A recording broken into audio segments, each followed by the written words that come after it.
Hi, everybody. I wanted to check in and do a brief chat on the most recent book that I finished. It's called The Dervish House by Ian McDonald.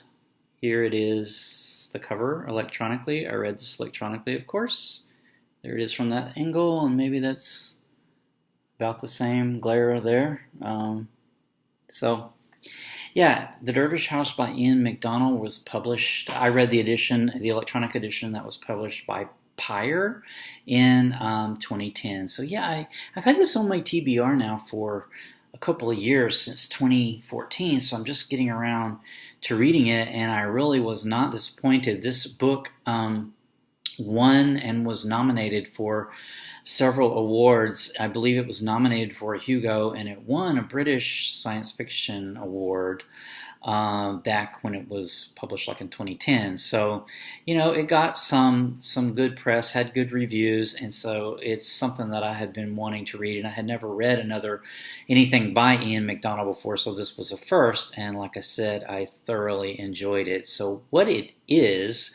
The story centers really around six main characters, and it takes place during one particular week of a heat wave in Istanbul, Turkey, in sort of the near future. The date we're given, I think it's April of 2027. So it's the world that the book takes place in is very recognizable as our world in a lot of ways, but it has changed a lot.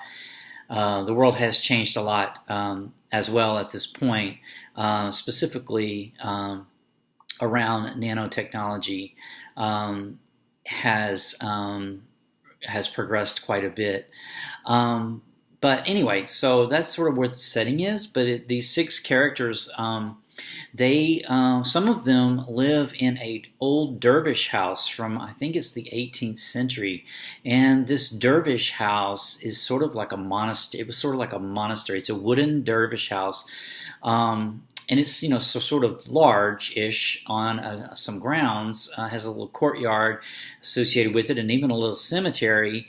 But it's been hacked up into various apartments over the last 100 years or so, and so it's sort of a mysterious labyrinthine building itself. That has many layers to it and some unknown places in it. So that's sort of like a metaphor, I think, for a city, which is a common recurring theme throughout the book, which I'll mention more about in a moment. But I wanted to just kind of go over the main characters. So like I said, there's six of them. There's this guy, Nekdet, who is, he's kind of like a burned out druggie who has goes to Istanbul because he has really hit a low point in his life, and his brother sort of takes him in, and they live at the Dervish house. Nekdet is actually on the bus. The whole story begins when there is a act of terrorism on a bus, where no one is actually killed but the suicide bomber. And that sets the premise for the entire story revolves around this incident, and this takes place, like I said, in a week. And so he is on the bus and sees the bomber.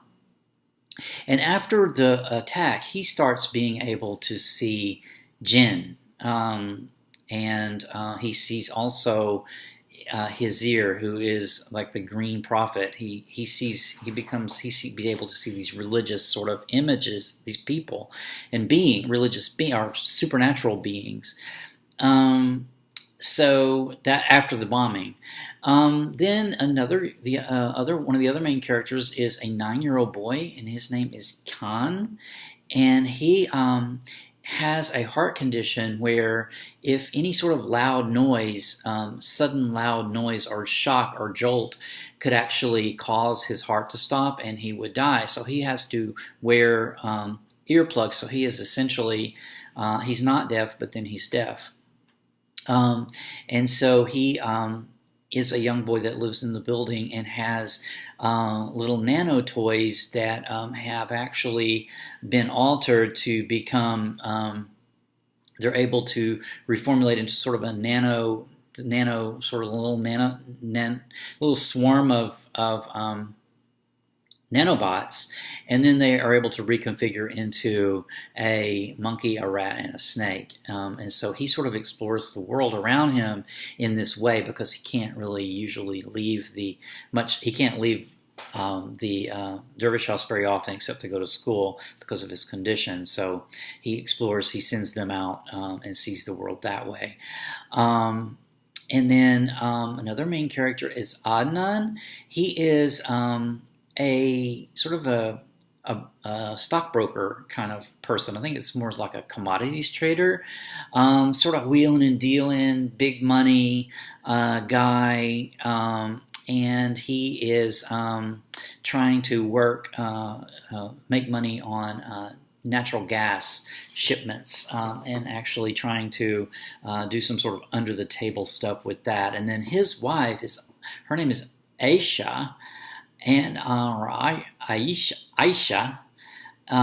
Turkish names, and she is sort of the atheistic owner of a religious antiquities shop. So she deals with antiquities, but she specializes in really religious artifacts of all the religions that cross paths and cross currents in Istanbul. So various forms of Islam, various forms of Judaism, and various forms of Christianity, and all their associated artifacts. She is fascinated with those, and that is what she deals in. She eventually gets pulled in to look for what is called a mellified man, which is a man mummified in honey, and this is a artifact that she sets out to try to find. And then another main character is Georgios. He is an older guy who lives in the Dervish House, and he spends a lot of time. He's a retired economist. He's an experimental economist, and he spends a lot of time still sort of contemplating economies. And one thing that he studies is these cities within cities. And so I think this is real interesting because I'll talk about this more later. It's one of the recurring themes where he has this idea that, within each city there's multiple cities, because like there's a city for all different sort of like sports teams. I don't know. Lots of different cities. There's a quote from him: "For every commodity, for every activity that can be analyzed and modeled, there is a city." So it's multiple layers of a city. There's a city of dog lovers. There's a city of gardeners. There's a city of because there's a network of these people, individuals making networks, and so that's a recurring theme throughout the book. He eventually, there is a think tank that is created to study terrorism, and sort of an unorthodox think tank where they bring in lots of different types of people to come up with ideas, and he becomes a part of that. So that's his part of the book. And then the last main character that I'll mention is, her name is Laila, and she's kind of this small town girl that has trying to break out of her rural kind of small town life, and goes to Istanbul to try to get into marketing, and her life becomes disrupted with this terrorist attack because it interrupts public transportation and she misses an interview. Then she actually goes on to help her cousin with his startup. He has a nanotechnology startup company that is attempting to incorporate nanotechnology into humans and to sort of enhance humanity in that way. So that's sort of the cast of characters, and the stories sort of all intertwine. They all revolve around this Dervish house, and revolve, Dervish, get it? Kind of cool.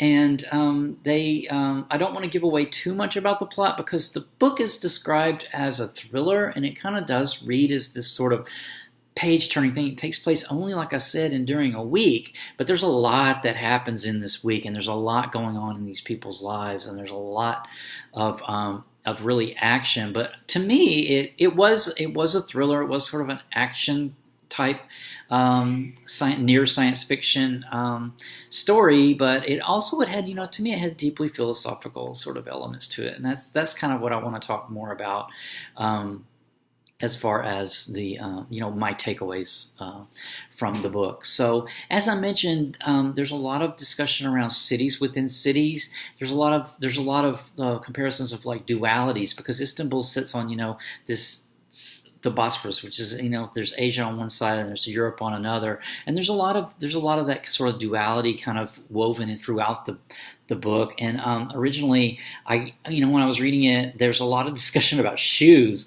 And originally, it was around the women. And at first, I thought, oh gosh, I hope this guy Ian McDonald is not the type of writer who who really just describes women as being not men, like they are obsessed with shoes or whatever. And then as I read more of the book, I realized that the men in the book are also obsessed with their shoes in a way, definitely, but it's just in a slightly different way. And this sort of gender duality, it goes back and forth, and it sort of is fluid in these sorts of things that you normally might associate with women, and then you normally might associate with men, and then they're reversed. And they just sort of, they're circular. But the big story really, to me, the big theme is this macro idea of macro and micro. So we have these little micro nanotechnology, and then micro, and then this book really has, it goes all the way from this micro nanotechnology all the way up to, great grand spiritual ideas, because this one character, as I mentioned, Nekdet, he is able to see extra physical sort of presences after this terrorist attack. And I don't want to say too much about the terrorist attack. I'll just say that it was an unorthodox type, what we normally associate with terrorist attack. And so their goal was maybe a little different than what we normally associate with it, but it was I thought very compelling, and it was a very sort of philosophical element to the story, but this sort of religious, big cosmological questions down to the nanotechnology and everything sort of in between. There is in the think tank that I mentioned that Georgios is part of, this sort of unorthodox think tank that sets out to study terrorism. One of the characters that is drawn into that is a psychogeographer, and what she studies is how through time the geography of a city sort of has certain patterns, like certain areas will always be marketplace areas, certain areas will always be artistic areas, or how these sorts of nodes of human activity interplay with the geography of a city. And so I thought that was kind of cool, and she's called a psychogeographer. But she had a really cool quote that I love. That's going to be my quote of the day. It's, "I am a connoisseur of spontaneous outbreaks of the marvelous." I love that quote. But at the end of it all, it's just a really good, story that sets us in a near future that's very believable. I think Istanbul was the perfect setting for it, because it's this really one of the world's ancient cities juxtaposed in this sort of modern or future technology where change is happening all around, and there's just a mix of change as the future is being born. And there's another, a really good quote: "The world is written, reality is transcribed, endlessly copied from moment to moment." And I love that quote too, because that's really kind of goes back to earlier videos I did about social construction, about how, we create our reality mostly every day from moment to moment. And this book really sort of explores that idea of different realities and realities within realities.